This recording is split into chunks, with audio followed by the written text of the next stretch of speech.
जरा सोचिए, आप ऐसी चिलचिलाती गर्मी में रहते हैं जहाँ ना पानी है, ना खाना है, ना इलेक्ट्रिसिटी, और आपको आपकी सेफ्टी की चिंता है।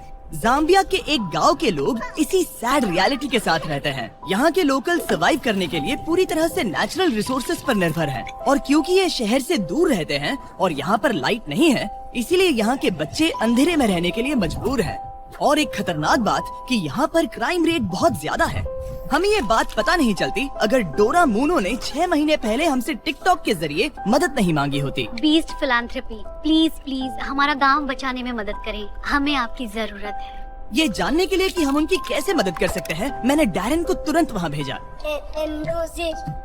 डैरन के वहाँ पहुँचने पर वहाँ के बच्चों ने उसका बहुत अच्छे से स्वागत किया। हाय डोरा। आप कैसे हैं? मैं ठीक हूँ। अभी हम जहाँ खड़े हैं ये मपापा गांव है। 2019 में मैंने नोटिस किया कि यहाँ के बच्चों की हालत बहुत ही खराब है। मुझे उनके भविष्य पर खतरा मंडराते हुए साफ दिख रहा था। मैं परेशान थी और उनके लिए कुछ करना चाहती थी। उसी साल डोरा ने अपना सामान पैक किया और अपने एडॉप्टेड 4 बच्चों के साथ लुसाका से मपापा शिफ्ट हो गई, ताकि वो वहाँ के गांव और वहाँ पर रहने वाले बच्चों की मदद कर सके। सबसे पहले मैंने वहाँ पर एक मिट्टी का घर बनाया और अपने बच्चों के साथ वहाँ रहने लगी। मेरा घर दिन में बच्चों के लिए क्लासरूम बन जाता था और रात में फिर से एक घर। लेकिन जब बरसात हुई तो पूरा घर बह गया। इसीलिए डोरा को मदद के लिए टिकटॉक का सहारा लेना पड़ा। जब मैंने पहली बार पोस्ट किया, मेरी पोस्ट पर एक भी व्यू नहीं आया, लेकिन एक गाना जिसके वीडियो से मुझे मदद मिली और मुझे मेरा पहला फॉलोअर मिला। सिलसिला बढ़ता रहा और फिर मेरे 4.5 मिलियन फॉलोअर्स हुए। ये अपने आप में ही कमाल की बात थी, क्योंकि वहाँ ना तो इलेक्ट्रिसिटी थी और ना ही कोई सेल रिसेप्शन। यकीन मानिए, लेकिन यहाँ पर बड़ी मुश्किल से कोई कनेक्टिविटी है। लेकिन हाँ, एक तरीका है। मुझे जब भी कुछ पोस्ट करना होता है तो फोन को इस तरह आधे घंटे तक पकड़ना पड़ता है। मैं अपना फोन ट्राई कर सकता हूँ? हाँ? मुझे कुछ कैट वीडियोस डाउनलोड करने पता नहीं ये काम करेगा कि नहीं। बस थोड़ी देर और क्या सिग्नल मिल रहा पकड़ है? के रखना, हिलना क्या मत। ये काम कर रहा है? ओके, हो गया, वी आर डन। ये तो बड़ा मुश्किल काम हाँ है। बिल्कुल। वो ये सब इसीलिए करती है ताकि उसे जो डोनेशंस मिलते हैं उससे वो इस गांव की मदद कर सके। हमने अब तक 350 बच्चों को बचाया है। हम उन्हें अच्छा एजुकेशन देते हैं, अच्छा खाना देते हैं, ताकि उन्हें भी वो सारी चीजें मिले जो बच्चों के लिए बहुत जरूरी होती है। लेकिन इस स्कूल की मेंटेनेंस कॉस्ट लगातार बढ़ती ही जा रही है और इसे चलाना और मुश्किल हो रहा है।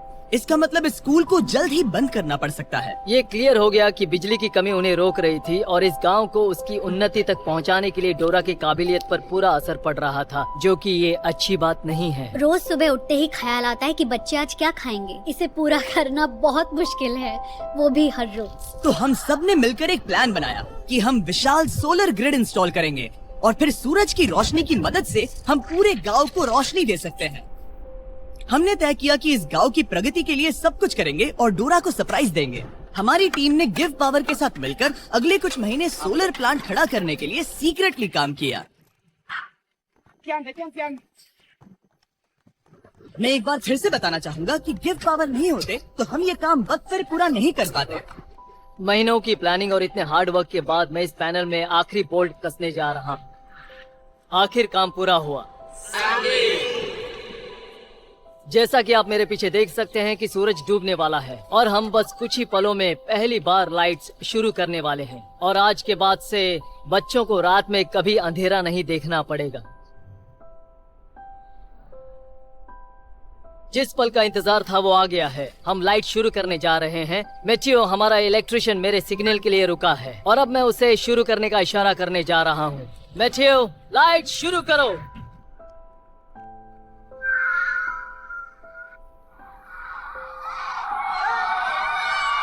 लाइट आ गई। क्या बात है! बच्चों का लाइट के प्रति जो रिएक्शन था उसे शब्दों में बयां नहीं किया जा सकता। वो सच में बहुत खुश थे। ओह, मैं क्या कहूँ, बहुत सुकून मिला ये देखकर। इसके लिए मैं बीस्ट फिलैंथ्रोपी की शुक्रगुजार हूँ। लेकिन काम अभी पूरा नहीं हुआ था। यहाँ पर बड़ी मुश्किल से कुछ पानी है और जो है उसकी क्वालिटी बहुत खराब है। ये एक ऐसी समस्या थी जिसे बिजली भी सॉल्व नहीं कर सकती थी। ऊपर से बाहर की भयंकर गर्मी और एक छोटा सा पंप जो सिर्फ 30 मिनट हर दिन चलता है और 350 किड्स और 84 स्टाफ जिनके लिए सिर्फ इतना ही पानी है। उसमें से भी खाना पकाने के लिए अलग से पानी रखना पड़ता था। तो हर दिन मुझे अपनी कार चालू करनी पड़ती, जो कभी चालू होती है कभी नहीं होती, और अगर चालू हो भी गई तो उसे ठंडा पानी लाने के लिए 2 घंटे की दूरी तय करनी पड़ती थी। लेकिन डोरा ये नहीं जानती थी कि अब ये सब बदलने वाला है। आपने इन बच्चों के लिए जो कुछ किया है उसे देखने के बाद हमने ये डिसाइड किया है कि हम यहाँ पर हाइड्रोलॉजिकल स्टडी करेंगे और यहाँ पर एक गहरा कुआं खोदेंगे, एक ऐसा कुआं जिसके बाद आपकी पानी की समस्या हमेशा के लिए खत्म हो जाएगी। हम आपके किचन में एक इलेक्ट्रिक वाटर हीटर और एक कमर्शियल गैस स्टोव इंस्टॉल करेंगे, साथ ही सोलर प्रोडक्शन की कैपेसिटी 3 गुना बढ़ा देंगे। ठीक है? ऐसा लग रहा है जैसे सपना पूरा हो गया। मुझे यकीन ही नहीं हो रहा। Thank you so much. आप इन बच्चों को अपने पैरों पर खड़ा होना सिखा रही हैं। इससे सोसाइटी में बदलाव आएगा, क्योंकि कल चल के यही बच्चे अपनी आने वाली पीढ़ी को यही बातें सिखाएंगे। आप बीज बो रहे हैं, क्योंकि वो भी आपसे उतना ही प्यार करते हैं जितना हम करते हैं। लेकिन ऑब्वियसली जितना ज्यादा करेंगे खर्चे भी उतने ही बढ़ेंगे। तो हमने कांटेक्ट किया हमारे लॉन्ग टर्म पार्टनर और इस वीडियो के स्पॉन्सर को, इलेक्ट्रिक ई-बाइक्स। हमेशा की तरह हमने उन्हें मैसेज किया, हे हमें इस प्रोजेक्ट के लिए फंडिंग की जरूरत है, इससे लोगों का भला होगा। और फिर उनका जवाब आया, नो प्रॉब्लम, और इस वीडियो के लिए डबल डोनेशन देकर हमारी मदद की। सिर्फ और सिर्फ इलेक्ट्रिक ई-बाइक्स की मदद से हम डोरा और सभी बच्चों की और भी ज्यादा मदद कर पाएंगे। तो ध्यान रहे, आप उनके वेबसाइट पे जाकर या इस लिंक पर क्लिक करके उनके इलेक्ट्रिक ई-बाइक्स खरीद सकते हैं, वो भी अभी। उनके प्रोडक्ट्स खरीदकर आप उनकी मदद कर रहे हैं, फिर वो हमें स्पॉन्सर करेंगे और हम और लोगों की मदद कर पाएंगे। ठीक है, चलो वीडियो कंटिन्यू करते हैं। और जाने से पहले एक आखिरी सरप्राइज, डैरेन उन बच्चों को एक ट्रीट देना चाहते थे। ये पहली बार होगा जब वो आइसक्रीम चखेंगे। ये एक बड़ी ही खास ट्रीट है, क्योंकि इसके लिए रेफ्रिजरेशन की जरूरत पड़ती है, जो उन्हें पहले कभी नहीं मिला। आइसक्रीम कौन कौन खाएगा? बढ़िया, तो चलो।